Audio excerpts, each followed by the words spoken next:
Start பண்ணுற பிஸ்னஸில் 95% business பார்த்தீங்கன்னு சொன்னால் 5 வருஷத்துக்குள்ளேயே ஃபெயிலியர் ஆகுது அப்படின்னு சொல்லி தரவுகள் சொல்லுது.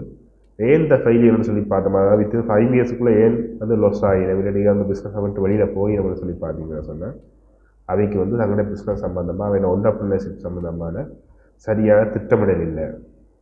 அதிலேருந்து வாடிக்கையாளர்கிட்ட தேவை அறிஞ்சு உற்பத்திகள் செய்கிறதில்லை. இன்னொரு விஷயம் பார்த்தீங்கன்னு சொன்னால், முக்கியமான விஷயம், சரியான ஃபைனான்ஸ், அதாவது வந்து நிதி முகாமைத்துவம் அவைகிட்ட இல்லை. இதை விட இன்னொரு முக்கியமான விஷயம் பார்த்தீங்கன்னு சொன்னால், அவைண்ட உற்பத்திகள்லையோ இல்லாட்டி பிஸ்னஸ்லேயோ வந்து தொடர்ச்சியான எந்த விதமான மேம்படுத்தல்களும் இல்லை. ஆரம்பத்தில் என்ன செய்து கொண்டு இருக்கிறோமோ அதே விஷயத்தை தான் தொடர்ந்து செய்து கொண்டிருக்கிறோம். சரி, அப்போ நீ என்ன செய்யணும், ஒரு பிஸ்னஸ் ஸ்டார்ட் பண்ண போகிறீங்கன்னு சொன்னால் இந்த எவ்வளோ விஷயத்துலேயும் முக்கியமாக கவனத்தில் வரணும். இதுக்கான கணக்காக ஃப்ரீ டூல்ஸ் இருக்குது. அதே நேரம் வந்து கணக்க விஷயங்கள் நாங்கள் கவனத்தில் உள்ள இது சம்மந்தமாக தொடர்ந்து நாங்கள் வந்து அடுத்தடுத்த வீடியோஸில் வந்து பார்ப்போம்.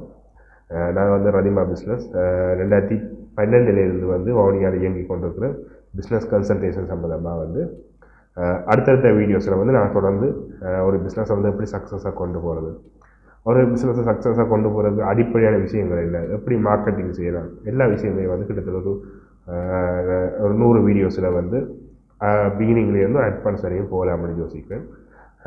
உங்களோட ஆதரவு வந்து இது கட்டாயம் வேணும்.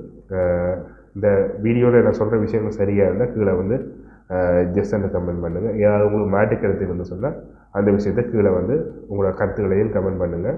அதை வச்சுக்கொண்டு இல்லைன்னு சொன்னால் ஏதாவது சப்ஜெக்ட் வந்து உங்களுக்கு தேவை அந்த விஷயங்கள் இருந்தாலும் நீங்கள் கமெண்ட் பண்ணுங்கள். தேங்க்யூ.